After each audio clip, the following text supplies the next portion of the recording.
यीशु मसीह का जन्म दिवस 25 तारीख बरमा महीना 2024 बुधवार के दिन और क्रिसमस डे के अवसर पर आप लोगों को स्वागत है। आज मैं आप लोगों को ईसाई वामपंथी से जुड़ी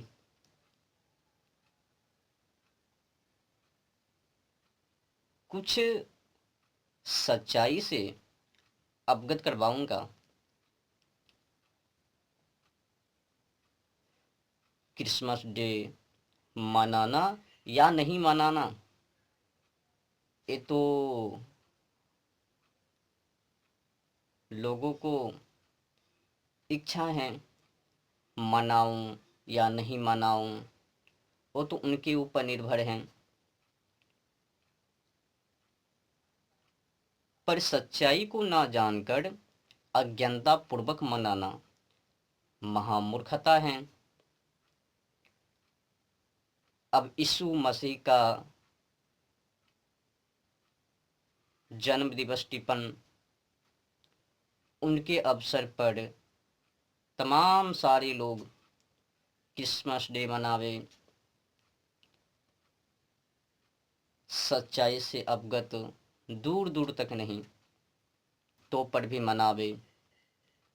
कई लोग तो टिप्पण टिप्पणी करते रहते हैं कि मैं मनाऊं या नहीं मनाऊं, कैसा है क्रिसमस डे, क्यों मनाते हैं, हम भी मनाएंगे।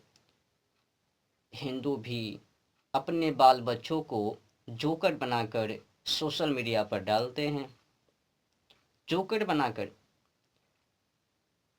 बाल बच्चों की बात छोड़ ही दो, यहाँ तक कि भगवान श्री कृष्ण जी को भी जोकर बना डालते हैं।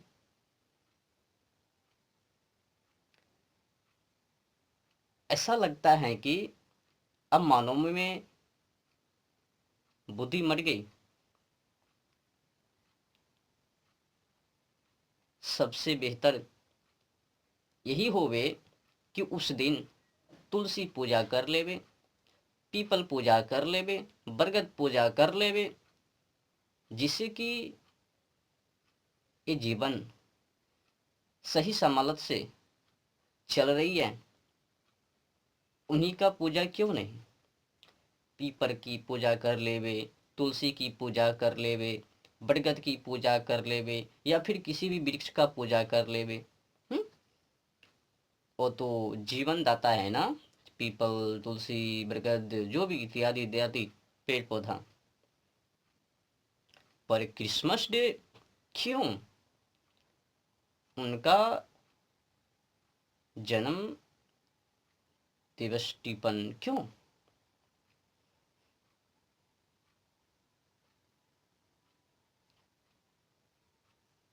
अब मैं आप लोगों को, अब जो भी हिंदू लोग क्रिसमस डे मना रहे हैं तो मान लेना कि मानसिक रूप से वो बन गए ईसाई। अब कई लोग कहेंगे कि क्रिसमस डे मनाने से क्या वो ईसाई बन जाते हैं? जी हाँ,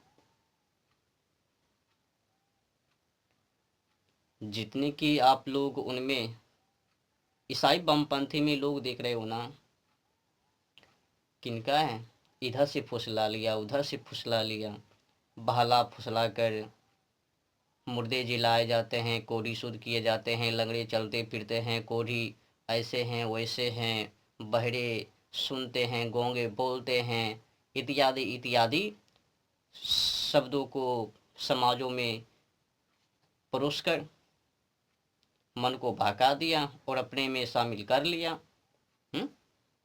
पाप को क्षमा किए जाते हैं, पाप करो कुछ भी करो, उनका दंड भोगना है ही नहीं, क्योंकि उसने पृथ्वी का बोझ पाप को गैर बांध स्वर्ग ले गए। न्याय की तो बात है ही नहीं। अगर गौर करे तो पता चलता है कि वो तो बकवास हैं। अगर न्याय की बात नहीं तो फिर खूब अन्याय। आज मैं आपको विशेष जानकारी ईसाई से जुड़ी दूंगा, और पर भी ठोस सबूत के साथ, उन्हीं के बाइबल के अनुसार। मैं अपनी मनमर्जी से कुछ भी नहीं बोलूँगा, उन्हीं के बाइबल के अनुसार पेज नंबर बता दूंगा, अध्याय बता दूंगा, किस नंबर में लिखा हुआ है वो भी बता दूंगा। बस जाके अध्ययन कर लीजिएगा, उसके बाद फिर क्रिसमस डे मनाइए। अगर शौक हैं, क्या ये अच्छी बात है अपने क्यूट बालक को, बाल बच्चों को जोकर बनाना, जोकर बनाकर करना, नेट पर डालना। तुलसी पूजा नहीं कबे। आज मैं आपको उनकी पोल खुल्लम खुल्ली बाइबल के अनुसार, तो शुरू हो जाइए।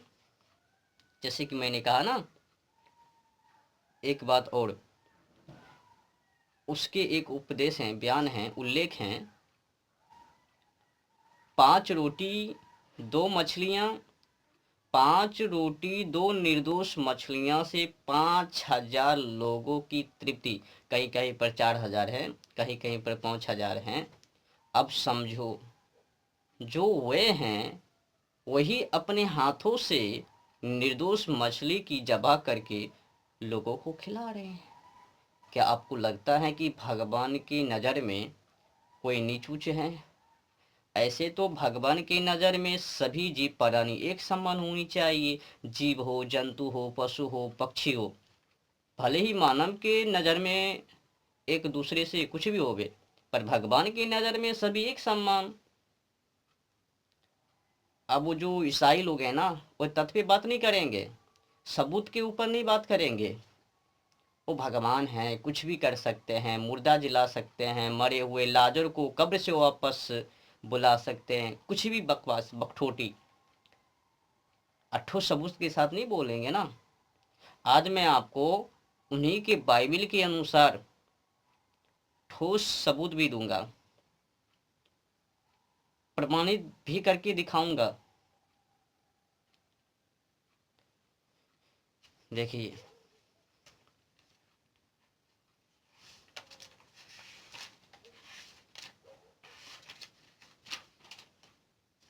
पेज 112 लूका, पेज 112 लूका नंबर की बात किया जाए तो 17, 18 और 19।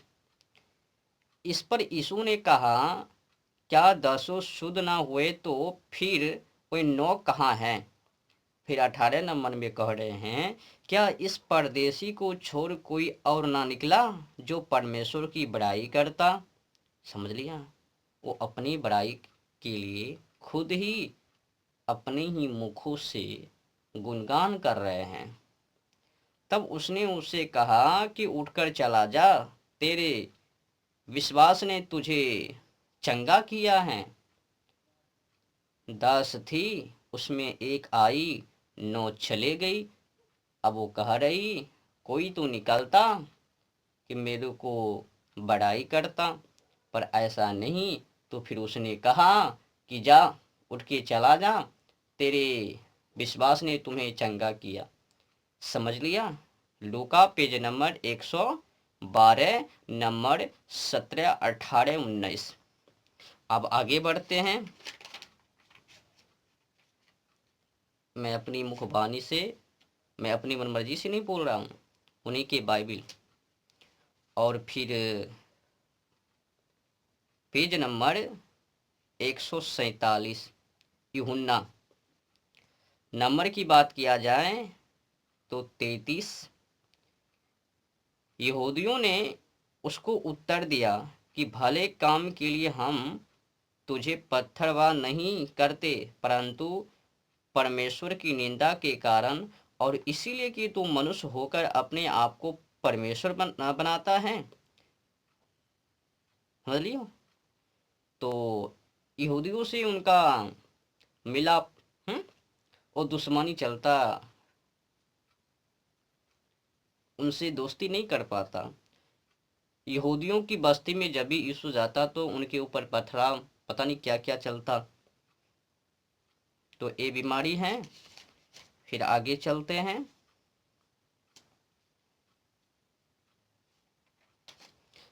Page number 149। यूहन्ना, अगर नंबर की बात किया जाए तो 43-44 कह रहा है कि यह कहकर उसने बड़े शब्दों से पुकारा कि हे लाजर निकल आ। जो मर गया था वह कफन से हाथ पांव बांधे हुए निकल आया और उसका मुंह अंगोछे से लिपटा हुआ था। यीशु ने उनसे कहा कि उसे खोलकर जाने दो। मरे हुए लाजर को कब्र से जिंदा कर लिया। बताओ ये बकठोटी है या नहीं है। अब वो लोग कहेंगे कि नहीं नहीं वो भगवान है, कुछ भी कर सकता है। अच्छा बताओ, अगर किसी को जिला दिया वो भगवान साबित हो रहे हैं तो पता नहीं। अपने भी धर्मों में बड़े बड़े ऐसे ऋषि हुए जो कि वो अपने शक्ति के माध्यम से कटकुट वाले इंसान को जिंदा कर देते थे, जोड़ देते थे, अनेक मतलब काम करते थे। मरे हुए को वो भी जिला रहे थे। क्या वो भगवान बन गए? दैत्य शुक्राचार्य जी। ऐसे ऐसे अनेक ऋषि हुए जिन्होंने वरदान पाकर कुछ भी कर रहे थे।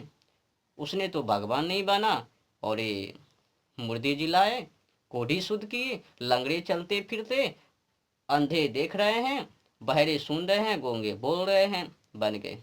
झाड़ फूक कर रहे हैं इस गांव में उस गांव में उस गांव में जा जा के,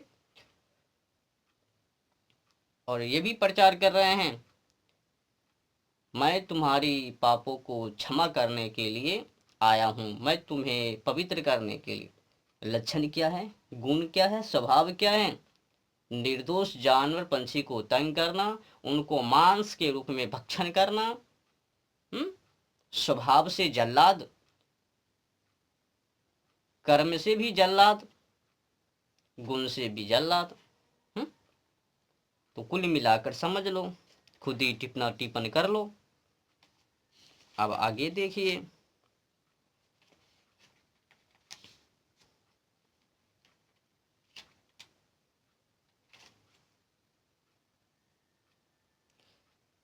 पेज नंबर 159। यूहन्ना, अगर नंबर की बात किया जाए तो 22, 23, 24।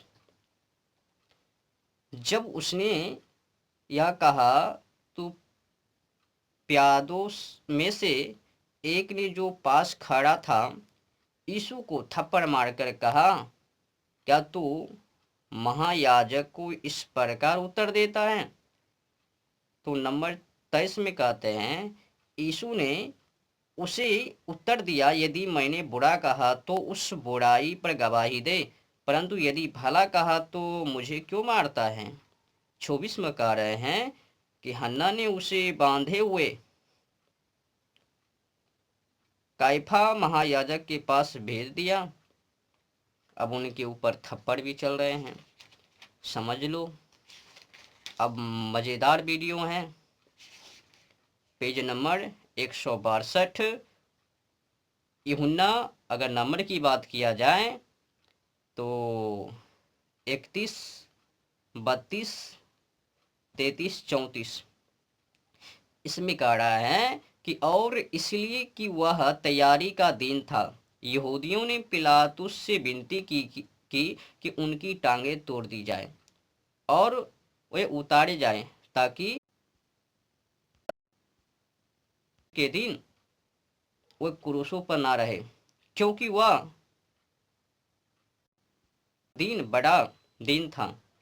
सो सिपाहियों ने आकर पहले ही टांगे तोड़ दी, टांगे पहले ही तोड़ी। तब दूसरे को भी जो उसके साथ क्रूसों पर चढ़ाए गए थे। परंतु जब यीशु के पास आकर देखा कि वह मर चुका है तो उसकी टांगे ना तोड़ी, परंतु सिपाहियों में से एक ने बर्छे से उसका पंजर बेधा और उसमें से तुरंत लहू और पानी निकला। अब जो यीशु एक दूसरे की समस्याओं का समाधान कर रहे थे, पापों से मुक्त कर रहे थे, वो खुद ही पापों से बांध गए।